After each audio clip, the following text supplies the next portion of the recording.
아버지, 여기서 내리세요. 폭우가 쏟아지는 자정, 비정한 아들 강민은 앞이 보이지 않는 치매의 아버지를 인적 없는 국도변 정류장에 버려두었습니다. 아버지는 하얀 눈동자로 허공을 더듬으며 마지막으로 물었죠. 미나, 정말 이래야만 하느냐? 그 간절한 물음을 뒤로 한 채 강민은 가속 페달을 밟아 어둠 속으로 도주했습니다. 빗줄기 속에 홀로 남겨진 노인의 떨리는 숨소리.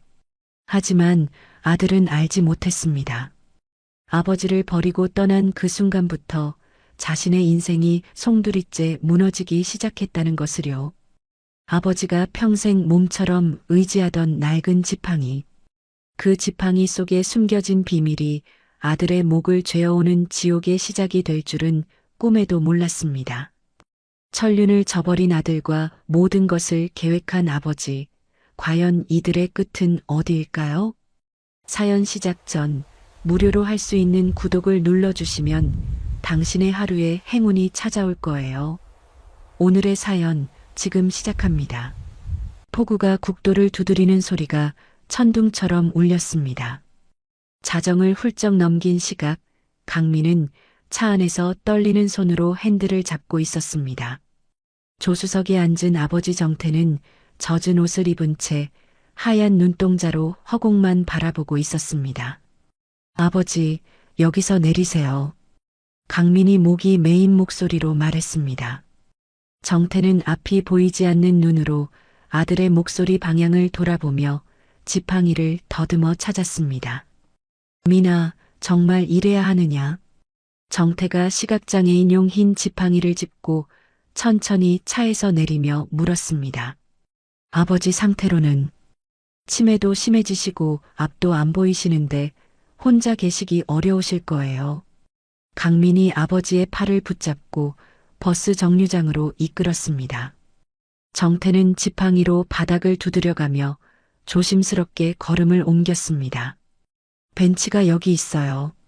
앉으세요. 강민이 정태를 낡은 벤치에 앉혔습니다. 정태는 손으로 주변을 더듬어 확인한 뒤 지팡이를 무릎 위에 올렸습니다.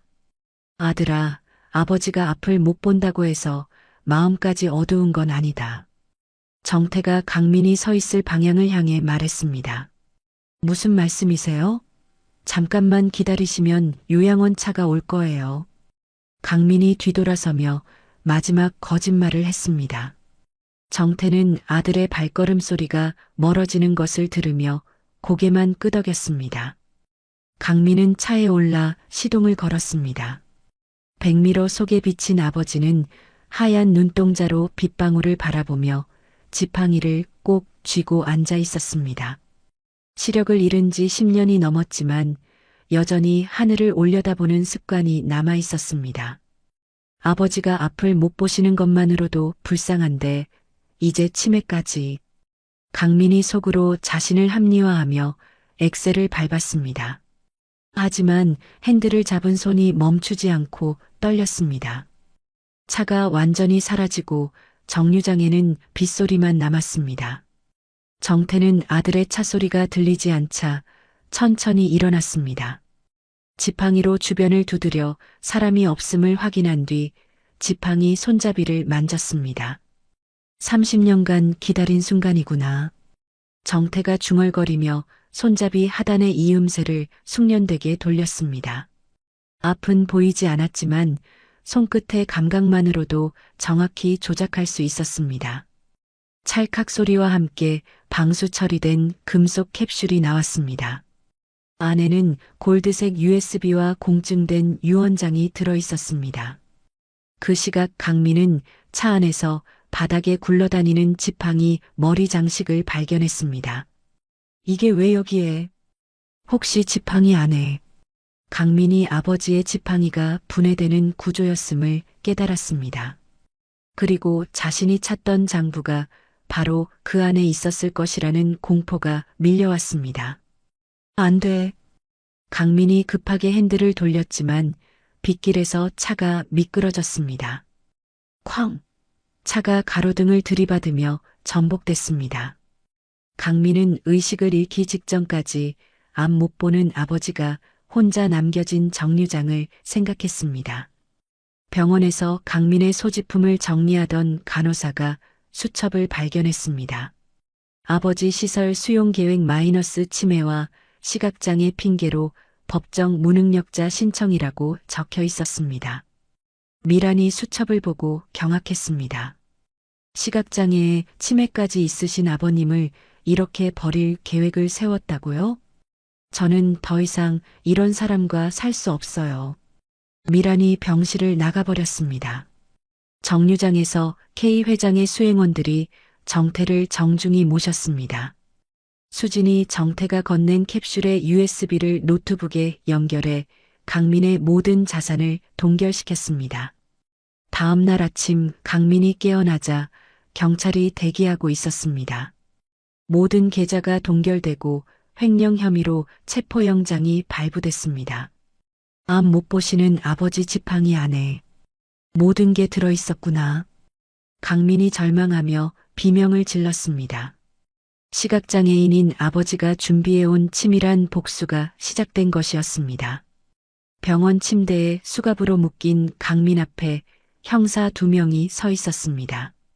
붕대로 감긴 머리가 욱신거렸지만 강민은 애써 침착한 척했습니다. 아버지는 전문 요양원에 모셨습니다.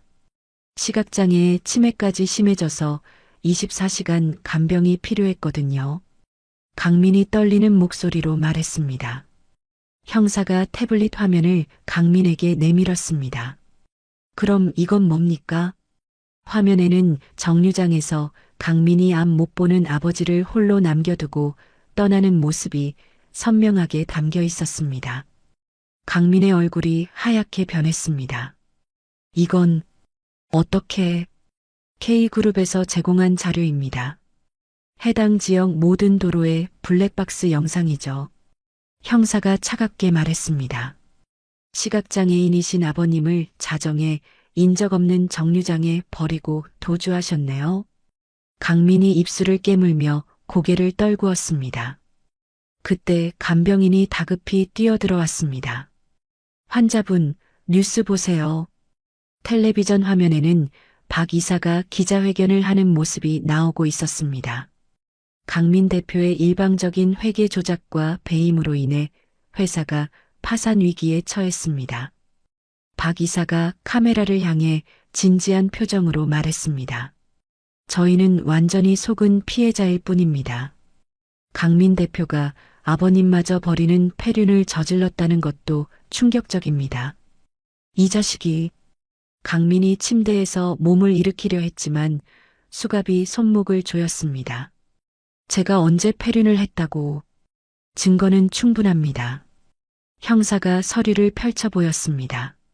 아버님 유기 계획이 적힌 수첩까지 발견됐으니까요. 일주일 후 법정에서 강민은 피고석에 앉아 있었습니다. 멀리 방청석에서 휠체어를 탄 정태가 수진의 부축을 받으며 앉아 있었습니다. 아버지, 강민이 벌떡 일어서며 소리쳤습니다. 정태는 하얀 눈동자로 허공을 바라볼 뿐 아들을 알아보지 못하는 듯 했습니다. 증인석에 선 수진이 차분한 목소리로 말했습니다. 피고인은 시각장애와 치매를 앓고 계신 친부를 자정해 국도변 정류장에 유기했습니다. 이에 있습니다. 아버지는 살아계시잖아요. 강민이 소리쳤습니다. 생존 여부가 문제가 아닙니다. 수진이 냉정하게 말했습니다. 앞 못 보시는 노인을 한밤중에 버리고 도주한 것 자체가 명백한 유기죄입니다. 판사가 망치를 두드리며 말했습니다. 피고인의 폐륜적 행위와 회계 부정은 명백합니다. 구속영장을 발부합니다. 강민이 무릎이 꺾이며 주저앉았습니다. 구치소에서 한 달을 보낸 강민에게 교도관이 서류를 건넸습니다. 이혼 소송 서류입니다. 부인이 보냈어요. 강민이 떨리는 손으로 서류를 펼쳤습니다. 아들 시우의 친권은 모친인 미란에게 귀속됨이라는 문장이 눈에 들어왔습니다. 시우, 내 아들까지. 강민이 벽을 주먹으로 치며 울부짖었습니다. 혈관이 터져 주먹에서 피가 흘렀지만 아픔보다는 상실감이 더 컸습니다. 보석금을 간신히 마련해 나온 강민은 옛집을 찾았습니다. 하지만 그곳에는 굴삭기들이 돌아가고 있었습니다. 여기서 뭐 하세요? 작업 반장이 강민을 보며 물었습니다. 제 집이었는데요. 언제부터 철거를 시작한 거죠? K그룹에서 매입했어요. 한 달 전부터 철거 작업 중인데 혹시 뭘 찾으세요? 강민이 무너진 벽돌 더미를 바라보며 절망했습니다. 아버지가 숨겨둔 비자금이 있을 거라는 마지막 희망마저 무너진 것이었습니다. 그날 밤 강민은 사채업자들에게 붙잡혔습니다. 강민이 신장 하나만 팔면 빚의 절반은 없던 일로 해줄게. 사채업자가 수수용 칼을 흔들며 말했습니다. 살려주세요. 조금만 기다려주시면. 강민이 무릎을 꿇고 애걸했습니다. 시간은 끝났어. 서명해. 강민은 화장실 창문으로 간신히 도망쳤습니다. 시장 뒷골목에서 헐떡거리며 숨어있던 강민은 굶주림에 썩은 사과를 주워 먹었습니다. 며칠 후 강민은 상록원 담장을 기어 올랐습니다. 아버지를 다시 만나야 한다는 절박함 뿐이었습니다. 거기 서세요. 경비원들이 강민을 둘러쌌습니다. 강민이 도망치려다 진흙 웅덩이에 얼굴부터 박혔습니다. 왜 이래요? 제 아버지를 만나러 온 건데. 강민이 진흙을 뱉으며 일어났습니다. 그때 흰색 정장을 입은 수진이 나타났습니다. 이걸 서명하세요. 수진이 서류를 내밀었습니다. 유산 상속 배제 및 접근 금지 서약서라고 적혀 있었습니다. 이런 걸 왜 써야 해요? 제 아버지인데. 어르신이 직접 작성하신 겁니다. 더 이상 아드님을 보고 싶지 않다고 하시네요. 수진이 차갑게 말했습니다. 서명하지 않으면 사채업자들에게 연락하겠습니다. 강민은 떨리는 손으로 서명했습니다. 그 순간 멀리서 휠체어를 탄 정태가 산책로에 나타났습니다. 아버지. 강민이 소리쳤지만 정태는 하얀 눈동자로 허공만 바라볼 뿐 아들을 전혀 알아보지 못하는 듯 했습니다. 마치 강민이 존재하지 않는 것처럼 고개조차 돌리지 않았습니다. 강민의 가슴에 구멍이 뚫린 듯한 아픔이 밀려왔습니다. 아버지에게서 완전히 지워진 자신을 마주한 순간이었습니다. 그날 밤 강민은 아버지를 버렸던 그 정류장에 앉아 있었습니다. 빗물이 다시 내리기 시작했고 먼지가 섞인 물웅덩이가 생겼습니다. 강민은 그 더러운 물을 마시며 자신이 저지른 배신의 무게를 온몸으로 느꼈습니다. 이게 다 내 잘못이구나. 빗속에서 강민이 중얼거렸습니다. 앞 못 보는 아버지를 버린 대가가 이토록 참혹할 줄은 몰랐습니다.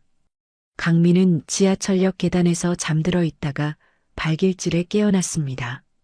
박 이사의 부하 3명이 강민을 내려다보고 있었습니다. 이 더러운 거지를 끌고 가. 부하 중 한 명이 강민의 팔을 붙잡았습니다. 강민이 발버둥 쳤지만 며칠째 제대로 먹지 못해 힘이 빠져 있었습니다. 폐공장 창고에서 강민은 의자에 묶인 채 박 이사와 마주 앉았습니다.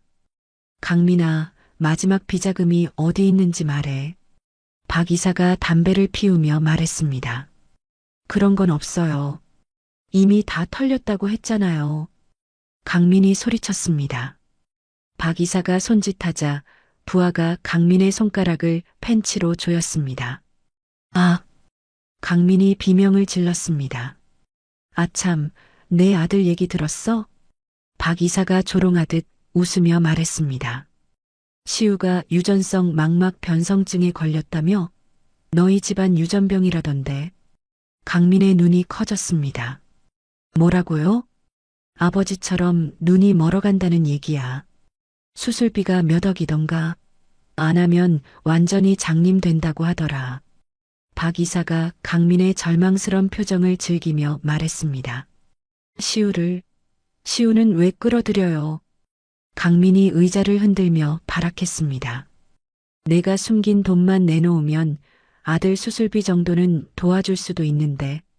박 이사가 거짓 친절을 베풀며 말했습니다. 그때 창고 문이 벌컥 열렸습니다. 검은 옷을 입은 보안 팀원들이 우르르 들어왔습니다. 손들어. 맨 앞에 선 수진이 권총을 겨누며 외쳤습니다. 박 이사와 부하들이 급히 뒷문으로 도망쳤습니다. 수진이 강민의 밧줄을 풀어주며 말했습니다. 아들을 살리고 싶으면 아버님이 남기신 마지막 수수께끼를 풀어야 해요. 무슨 수수께끼요? 강민이 부은 손을 문지르며 물었습니다. 수진이 봉투에서 도면을 꺼냈습니다. 아버님 지팡이의 상세 설계도예요. 이 안에 마지막 단서가 있어요. 강민이 설계도를 들여다봤습니다. 손잡이 내부 깊숙한 곳에 작은 숫자들이 새겨져 있었습니다. 7394. 이 숫자가 뭘까요? 강민이 며칠 동안 그 숫자의 의미를 고민했습니다. 어느 날 문득 아버지의 구두 수선소가 떠올랐습니다. 혹시 아버지 작업대 밑에 있던 그 금고. 강민이 서둘러 옛 수선소 자리로 향했습니다. 철거된 건물터에서 아버지가 40년간 일했던 수선대가 있던 자리를 찾았습니다. 삽으로 땅을 파헤치자 작은 철제 금고가 나왔습니다. 7394를 입력하니 금고가 열렸습니다. 하지만 안에는 돈이 없었습니다. 낡은 베네 저고리 하나와 누렇게 변한 편지 한 장만 있었습니다. 강민이 떨리는 손으로 편지를 펼쳤습니다. 아들아, 내가 성공했을 때 이 편지를 주려 했는데 아버지가 너를 잘못 키운 것 같구나. 돈보다 소중한 것이 무엇인지 깨달았으면 좋겠다. 강민의 눈에서 눈물이 흘러내렸습니다. 그 순간 뒤에서 박 이사가 쇠파이프를 들고 나타났습니다. 그거 내놔. 박 이사가 달려들었습니다. 강민이 금고를 품에 안고 피했지만 박 이사의 파이프가 머리를 강타했습니다. 으악! 강민이 쓰러지며 피를 흘렸습니다. 이 바보야. 돈이 어디 있다는 거야. 박 이사가 금고를 뒤져보며 소리쳤습니다. 그 시각 K 회장 저택에서 정태가 침대에서 갑자기 몸을 일으켰습니다. 미나야. 정태가 허공을 향해 손을 뻗으며 아들 이름을 불렀습니다. 어르신, 괜찮으십니까? 간병인이 달려왔지만 정태는 계속 발작을 일으켰습니다. 우리 아들이 위험해. 정태가 눈물을 흘리며 중얼거렸습니다. 강민은 피투성이가 된 채 K 회장 저택 담장을 기어 올랐습니다. 경비원들이 막으려 했지만 강민은 미친 듯이 저택 안으로 뛰어들었습니다. 아버지. 강민이 정태의 방으로 뛰어들어 무릎을 꿇었습니다. 아버지, 제발. 시우만은, 제 아들만은 살려주세요. 강민이 피 섞인 눈물을 흘리며 애걸했습니다. 정태는 하얀 눈동자를 강민 쪽으로 돌렸습니다. 잠시 아들의 목소리를 들었지만 곧 표정이 차가워졌습니다. 누구세요? 정태가 냉정한 목소리로 말했습니다. 모르는 사람이 왜 여기 들어왔어요? 내보내세요. 정태가 간병인을 향해 손을 흔들었습니다. 아버지, 저 강민이에요. 아들이에요. 강민이 바닥에 엎드려 울었지만 정태는 얼굴조차 돌리지 않았습니다. 모르는 사람 말고 내보내세요. 정태가 단호하게 말했습니다. 강민은 저택에서 쫓겨나 한강가에 서 있었습니다. 차가운 강물이 발밑에서 흘러갔습니다. 이제 정말 끝이야. 아버지도 날 완전히 지워버렸어. 강민이 강물 쪽으로 한 발짝 내디디려는 순간 주머니에서 무언가 떨어졌습니다. 시우의 사진이었습니다. 강민이 사진을 주워들고 오열했습니다. 시우야, 아빠가 죽으면 안 되겠구나. 너라도 살려야지. 강민이 강가에서 물러서며 중얼거렸습니다. 아버지에게 완전히 버림받았지만 아들만은 포기할 수 없었습니다. 죽음조차 허락되지 않은 자신의 운명을 받아들이며 강민은 다시 걸음을 옮겼습니다. 새벽 찬 바람이 강변을 스쳤습니다. 강민은 벤치에서 몸을 웅크린 채 잠들어 있다가 누군가 어깨를 두드리는 느낌에 깨어났습니다. 이거 드세요. 앞에 선 중년 남자가 따뜻한 국밥 그릇을 내밀었습니다. 낡은 앞치마를 두른 모습이 영락없는 시장 상인이었습니다. 왜 저한테? 강민이 떨리는 목소리로 물었습니다. 김 사장님 아드님 맞죠? 상인이 자리에 앉으며 말했습니다. 김 사장님이 돌아가시기 전에 저한테 부탁하셨어요. 아들이 혹시 어려운 일이 생기면 한 번만 따뜻하게 맞아달라고. 강민이 국밥 그릇을 받으며 눈물이 났습니다. 아버지가 언제 그런 말씀을. 15년 전에 저희 집 장사가 안 될 때 몰래 도와주셨거든요. 그때 하신 말씀이에요. 상인이 강민을 일으켜 세우며 말했습니다. 따라오세요. 갈 곳이 있어요. 상인은 강민을 시장 안쪽으로 안내했습니다. 구석진 곳에 있는 낡은 구두 수선소 앞에서 멈췄습니다. 여기가. 강민이 낡은 간판을 올려다보며 중얼거렸습니다. 아버님이 40년 동안 일하시던 곳이에요. 주인이 그대로 두라고 하셨어요. 상인이 열쇠를 꺼내 문을 열었습니다. 수선소 안은 먼지가 가득했지만 아버지의 연장들이 그대로 있었습니다. 강민이 낡은 수선대에 손을 올렸습니다. 여기서 아버지가. 강민이 떨리는 손으로 구두약통을 집어들었습니다. 그리고 무릎을 꿇고 자신의 더러운 신발부터 닦기 시작했습니다. 다음 날부터 강민은 시장 입구에 돗자리를 깔고 앉았습니다.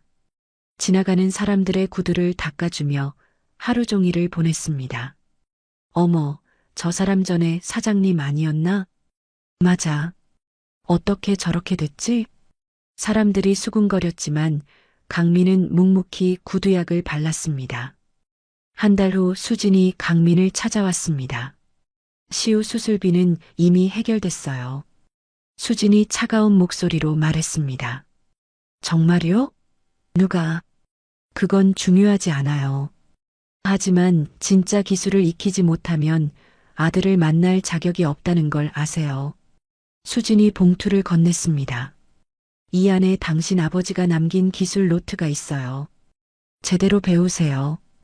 강민이 봉투를 열어보니 가죽 가공법부터 특수 구두 제작법까지 빼곡히 적힌 노트가 있었습니다. 이렇게 자세하게. 강민이 페이지를 넘기며 감탄했습니다. 밤마다 강민은 촛불을 켜고 노트를 읽었습니다. 낮에는 시장에서 구두를 닦고 밤에는 가죽을 만지며 기술을 익혔습니다. 김씨네 아들, 오늘도 일찍 왔네. 시장 상인들이 하나둘씩 강민을 인정하기 시작했습니다. 아저씨, 이거 제가 할게요. 강민이 무거운 상자를 들어주며 말했습니다. 고마워. 내 아버지 닮았구나. 상인이 강민의 어깨를 토닥이며 말했습니다. 어느 날 강민은 수선소 지하에서 커다란 상자를 발견했습니다. 상자 안에는 수만 켤레의 구두 사진과 설계도가 정리되어 있었습니다. 각각의 구두마다 주인의 발 모양과 걸음걸이까지 세세히 기록되어 있었습니다. 아버지가 이 모든 걸. 강민이 자료들을 보며 울먹였습니다. 시력을 잃어가면서도 아버지는 40년 동안 이 모든 것을 기록해둔 것이었습니다. 그 무렵 텔레비전에서는 박 이사가 체포되는 장면이 나왔습니다. USB에서 발견된 추가 증거로 박 이사는 횡령과 배임 혐의로 구속됐습니다. 기자가 보도했습니다. 강민은 복수가 아닌 일에서 위안을 찾았습니다. 매일 새벽부터 밤늦게까지 가죽과 실과 씨름했습니다. 석 달 후 강민은 마침내 자신의 첫 작품을 완성했습니다. 아들 시우를 위한 작은 구두였습니다. 시우야. 강민이 완성된 구두를 들고 병원을 찾았습니다. 수술을 마친 시우가 침대에 앉아 있었습니다. 눈에 붕대를 감고 있었지만 얼굴에 생기가 돌았습니다. 아빠, 시우가 목소리만 듣고 강민을 알아봤습니다. 그래, 시우야. 아빠가 너한테 선물 가져왔어. 강민이 무릎을 꿇고 시우의 발에 구두를 신겨줬습니다. 와, 딱 맞아. 시우가 기뻐하며 발을 까딱거렸습니다. 강민이 아들을 안으며 눈물을 흘렸습니다. 마침내 어둠에서 벗어나 빛을 찾은 순간이었습니다. 3년이 흐른 후 강민의 구두 수선소는 더 이상 작은 가게가 아니었습니다. 전국에서 발질환으로 고통받는 사람들이 찾아와 강민의 손길을 기다렸습니다. 김 명장님이 만들어주신 신발 덕분에 20년 만에 통증 없이 걸을 수 있게 됐어요. 당뇨 합병증으로 발가락을 잃을 뻔했던 환자가 눈물을 흘리며 말했습니다. 강민이 환자의 발 상태를 세심히 살피며 맞춤 깔창을 조정했습니다. 아직 부족합니다. 더 편하게 만들어 드릴게요. 강민이 겸손하게 대답하며 가죽에 정교한 홈을 파기 시작했습니다. 시장 전체가 변화하고 있었습니다. 한때 쇠락해가던 재래시장이 이제는 수제화 명장 거리로 불리며 관광 명소가 되었습니다. 김 사장님 덕분에 우리 시장이 살아났어요. 떡집 할머니가 강민에게 감사 인사를 건넸습니다. 할머니, 제가 뭘 했다고요? 다들 열심히 하셨으니까 잘 된 거죠. 강민이 머리를 긁으며 수줍게 웃었습니다. 어느 날 K 회장이 기자들을 대동하고 수선소를 찾았습니다. 회장이 신고 있는 신발이 강민이 만든 특제 구두였습니다. 이 신발을 신고 나서 허리 통증이 완전히 사라졌습니다. K 회장이 기자들 앞에서 공개적으로 말했습니다. 강민 씨는 제가 인정하는 진정한 장인입니다. 회장이 강민의 어깨에 손을 올리며 말했습니다. 회장님, 과분한 말씀입니다. 강민이 고개를 숙였습니다.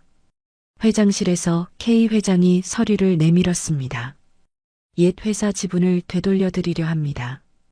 이제 당신이 진짜 기업가가 됐으니까요. 감사하지만 사양하겠습니다. 강민이 정중히 거절했습니다. 저에게는 이 손이 있으면 충분해요. 강민이 굳은 살 뺀 손을 보이며 말했습니다. 봄이 깊어갈 무렵 강민은 마침내 정태를 만나러 갔습니다. K 회장의 별장 정원에서 정태가 휠체어에 앉아 꽃을 바라보고 있었습니다.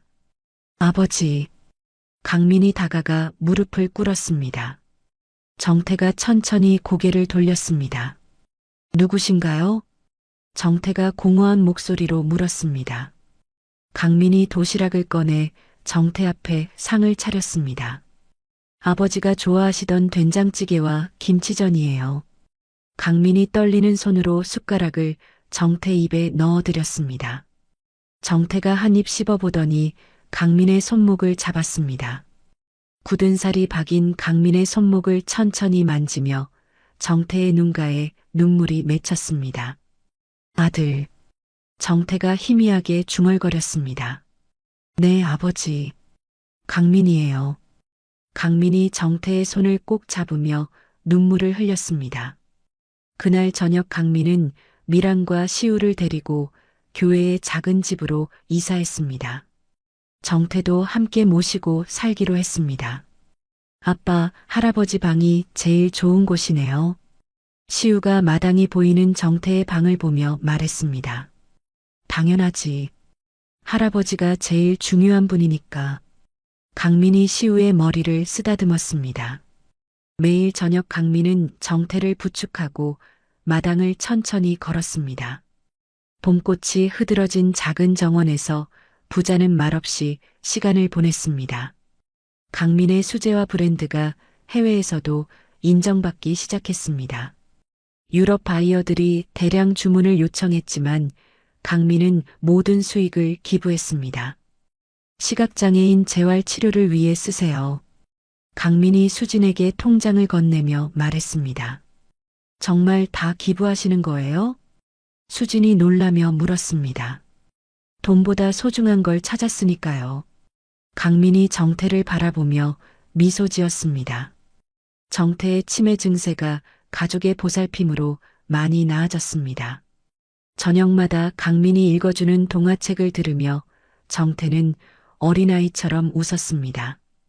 옛날 옛적에 착한 구두쟁이가 살았답니다. 강민이 책을 읽어주자 정태가 손뼉을 쳤습니다. 호호. 정태가 맑게 웃었습니다. 시장 상인들이 강민을 위한 기념비를 세우려 했지만 강민이 사양했습니다. 대신 시장 입구에 김정태 쉼터라는 간판을 단 정자를 지었습니다. 누구든지 쉬어가세요. 정자 안에는 강민이 손수 쓴 안내문이 걸려 있었습니다. 강민은 이제 화려한 승용차 대신 정태를 태운 자전거로 시장을 다녔습니다. 뒷자리에 앉은 정태가 바람에 날리는 흰 머리를 즐거워했습니다. 아버지, 기분 어떠세요? 좋다. 아주 좋다. 정태가 흐릿한 웃음을 지었습니다. 어느 저녁 강민은 정태의 무릎에 머리를 기대고 누웠습니다. 정태가 아들의 머리를 천천히 쓰다듬어 주었습니다. 아버지, 지팡이 속 비밀이 결국 저를 구해준 거네요. 강민이 정태를 올려다보며 말했습니다. 그게 바로 아버지의 지독한 사랑이었구나. 정태가 아무 말 없이 미소만 지었지만 강민은 그 마음을 온전히 느꼈습니다. 행복한 나날이 계속되던 어느 봄날 오후 강민은 시우를 데리러 가는 길에 운전을 하고 있었습니다. 갑자기 앞에 신호등이 흐릿하게 보이기 시작했습니다. 빨간불인가 파란불인가. 강민이 눈을 비비며 중얼거렸습니다. 신호등의 색깔이 전혀 구분되지 않았습니다. 사물들이 겹쳐 보이고 시야가 점점 흐려지는 것을 느끼며 강민은 당황했습니다. 그 순간 앞에서 급정거하는 트럭이 이중으로 보였습니다. 강민이 급하게 핸들을 꺾었지만 이미 늦었습니다. 차가 가로등을 들이받으며 멈췄습니다. 병원 응급실에서 깨어난 강민의 앞에는 의사가 심각한 표정으로 서 있었습니다. 검사 결과가 나왔습니다. 의사가 CT 사진을 들고 말했습니다. 유전성 망막 변성증이 급속도로 진행되고 있어요. 아버님과 같은 병입니다. 강민의 얼굴이 창백해졌습니다. 그런데 더 심각한 문제가 있습니다. 의사가 또 다른 서류를 꺼냈습니다. 아드님 시우에게도 같은 유전자가 발견됐어요. 조기 발병 가능성이 높습니다. 강민이 침대에서 벌떡 일어났습니다. 시우까지요? 그럼 우리 가족이 모두 과로와 스트레스로 인해 병의 진행이 가속화됐습니다. 이미 상당히 진행된 상태예요. 의사의 말에 강민은 머리가 하얘졌습니다. 그날 밤 강민이 집에 돌아왔을 때 수선소에서 연기가 피어오르고 있었습니다. 소방차들이 출동해 불을 끄고 있었지만 이미 늦었습니다. 누가 이런 짓을. 강민이 타버린 수선소를 보며 절규했습니다. 경찰이 다가와 말했습니다. 방화 흔적이 발견됐습니다. 그리고 금고에서 중요한 서류들이 사라졌어요. 서류요? 특허 관련 도면들이 모두 없어졌습니다. 강민이 무릎을 꿇었습니다. 평생의 노력이 한순간에 재가 된 것이었습니다. 며칠 후 변호사가 찾아와 위약금 청구서를 건넸습니다. 해외 바이어들이 계약 파기로 인한 손해배상을 요구하고 있어요. 얼마나 됩니까? 30억 원 정도입니다. 강민이 서류를 보며 눈앞이 캄캄해졌습니다. 시력도 잃고 사업도 망하고 빚까지 떠안게 된 것이었습니다. 강민은 흐릿한 시야로 시우의 수술비를 걱정했습니다. 절망에 빠진 강민은 불법 장기 매매 브로커를 찾아갔습니다. 제 각막을 팔겠습니다. 브로커가 강민을 위아래로 훑어봤습니다. 유전병 환자는 안 돼요. 이식해봐야 소용없어요. 그럼 다른 장기라도 나가세요. 쓸모없는 몸뚱이로 장사하려 하지 마요. 브로커가 강민을 내쫓았습니다. 길거리에서 강민은 보이지 않는 눈으로 하늘을 향해 울부짖었습니다. 내가 뭘 잘못했다고. 시우는 왜 이런 고생을. 그때 전화벨이 울렸습니다. 박 이사의 목소리였습니다. 강민아, 내 애비를 데려갔다. 뭐라고요? 특허권 넘기는 서류에 서명해. 안 그러면 내 애비는 영영 못 봐. 강민이 떨리는 손으로 핸드폰을 잡았습니다. 아버지한테 손대지 마세요. XX동 폐건물 옥상으로 와. 혼자. 박 이사가 전화를 끊었습니다. 강민은 흐릿한 시야를 의지해 택시를 잡았습니다. XX동 폐건물로 가주세요. 거긴 위험한 곳인데요. 급한 일이 있어요. 택시가 어둠 속을 달렸습니다.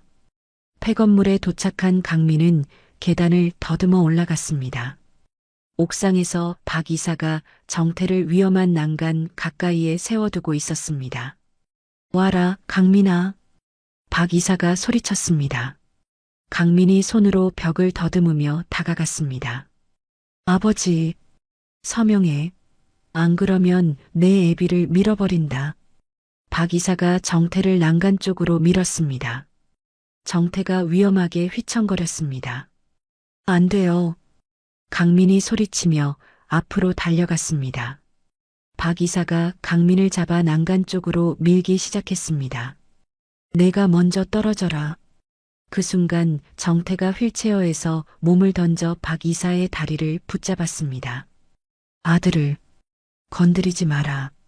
정태가 마지막 힘을 다해 박 이사를 붙잡고 늘어졌습니다.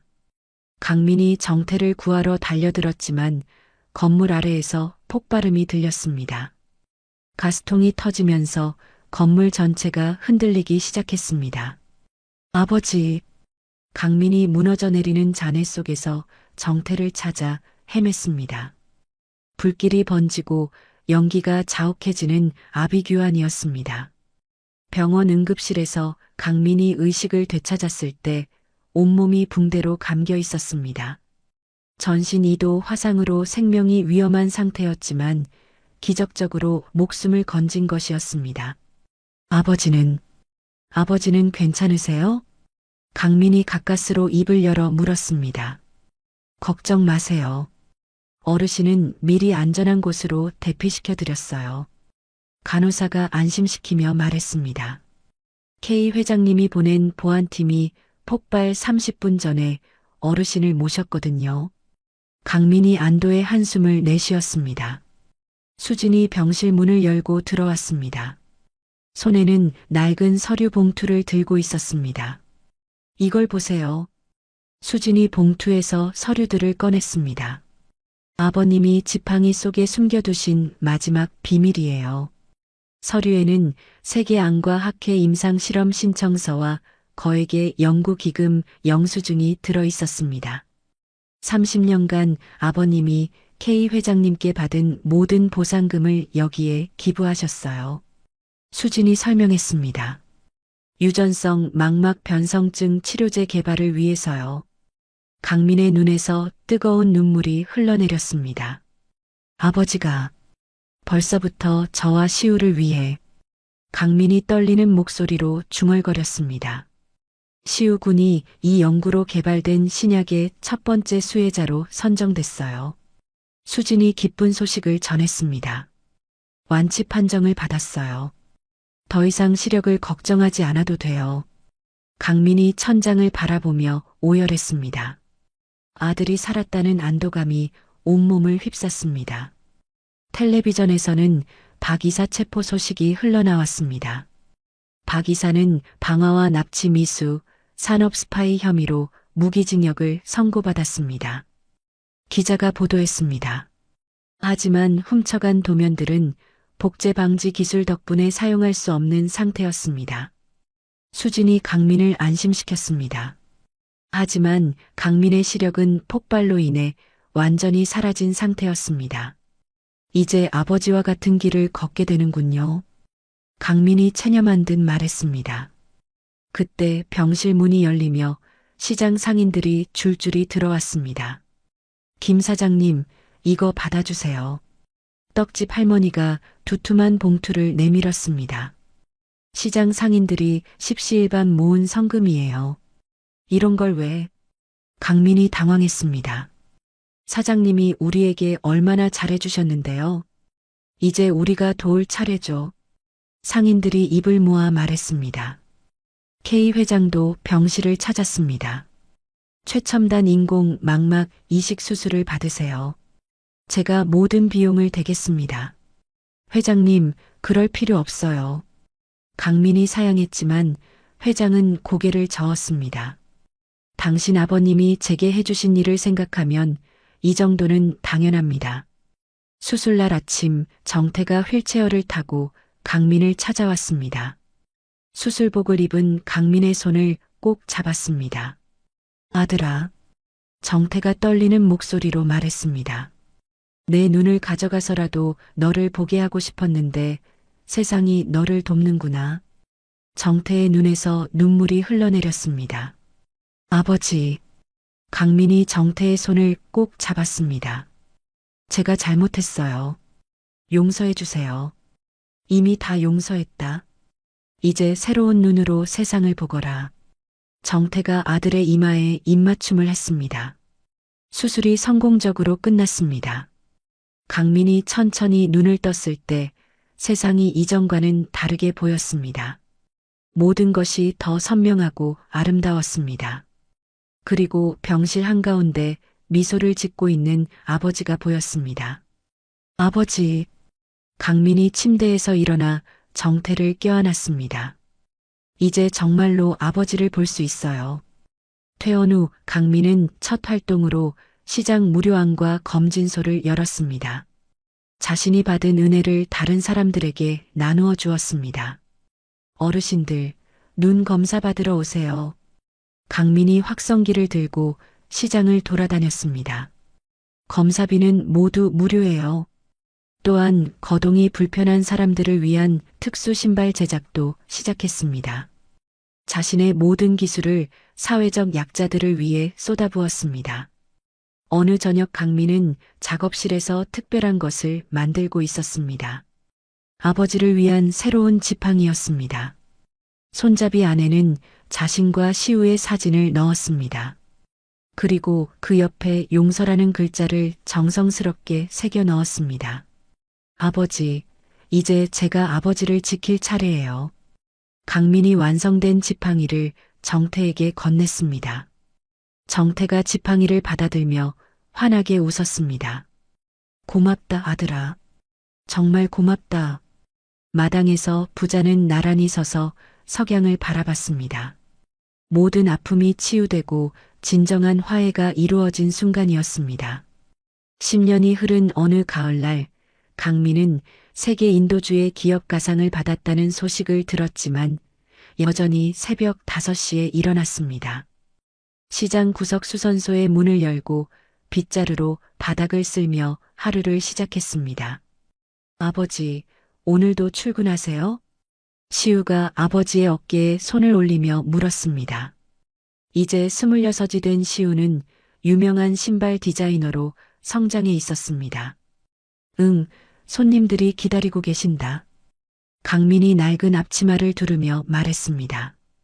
정태는 이제 지팡이 없이도 아들의 팔을 잡고 천천히 걸을 수 있었습니다. 치매 증세도 많이 호전되어 손자와 함께 장기를 두며 시간을 보냈습니다. 할아버지, 이번엔 제가 이겼어요. 시우가 기뻐하며 말했습니다. 그래, 우리 시우가 똑똑하구나. 정태가 손자의 머리를 쓰다듬으며 미소 지었습니다. 그해 겨울, 강민은 아버지를 버렸던 그 정류장 자리에 특별한 건물을 지었습니다. 빛의 미술관이라는 간판이 걸린 시각장애인 전용 체험관이었습니다. 이곳에서 어둠 속의 사람들이 빛을 찾을 수 있기를 바랍니다. 강민이 개관식에서 말했습니다. 미술관 입구에는 아버지를 버린 그날의 기록이 새겨진 작은 표지석이 있었습니다. 2023년 10월 15일 이곳에서 나는 가장 소중한 것을 버렸다가 다시 찾았습니다. 봄이 돌아온 어느 날 정태가 강민을 불렀습니다. 민아, 이제 마지막 선물을 줄 때가 됐구나. 정태가 지팡이에서 마지막 비밀 공간을 열었습니다. 그 안에는 작은 열쇠 하나가 들어 있었습니다. 이건 내 어머니의. 어머니요? 강민이 놀라며 열쇠를 받았습니다. 내 어머니의 유골함 열쇠다. 이제야 우리 가족이 완전해지는구나. 정태가 평온한 얼굴로 말했습니다. 그해 가을, 정태는 단풍이 붉게 물든 어느 오후에 평화롭게 잠들었습니다. 강민이 아버지의 손을 잡고 있을 때 정태는 마지막으로 작은 미소를 지었습니다. 아버지가 떠난 후 강민은 지팡이 속에서 낡은 일기장을 발견했습니다. 페이지를 넘기며 읽어보니 아버지의 마음이 고스란히 담겨 있었습니다. 민희가 나를 버릴 거라는 걸 알고 있었지만 그래도 내 아들이기에 끝까지 기다렸다. 강민이 일기를 읽으며 눈물을 흘렸습니다. 마지막 페이지에는 이런 문구가 적혀 있었습니다. 민아, 너를 버린 길 위에서 나는 너를 다시 찾았다. 그것이 아버지가 할 수 있는 마지막 사랑이었다. 강민이 일기장을 가슴에 꼭 안으며 오열했습니다. 장례식 날 시장 사람들이 모두 모여 정태를 배웅했습니다. 슬픔보다는 감사가 넘치는 따뜻한 송별식이었습니다. 김 사장님 덕분에 우리 모두 행복했어요. 상인들이 하나둘씩 인사를 건넸습니다. 수진이 강민의 옆에 서서 말했습니다. 앞으로도 아버님의 뜻을 이어가겠습니다. 고맙습니다. 이제 정말 가족이네요. 강민이 수진의 손을 잡으며 말했습니다. 해가 저물어가는 정류장에서 강민은 시우와 함께 벤치에 앉았습니다.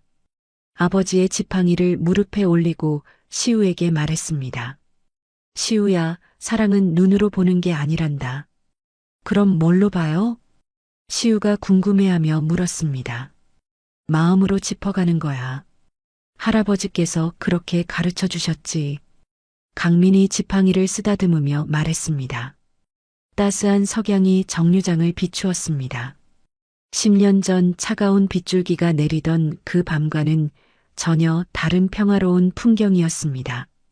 강민과 시우가 지팡이를 짚고 나란히 걸어가는 모습이 노을 속의 실루엣으로 남았습니다.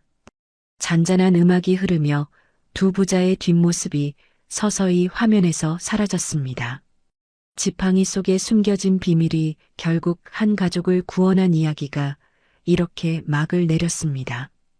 30년간 아버지가 준비한 지독한 사랑의 복수가 마침내 완성되었습니다. 탐욕에 눈이 멀어 천륜을 저버린 아들이 모든 것을 잃고 나서야 진정한 가족의 소중함을 깨달았죠.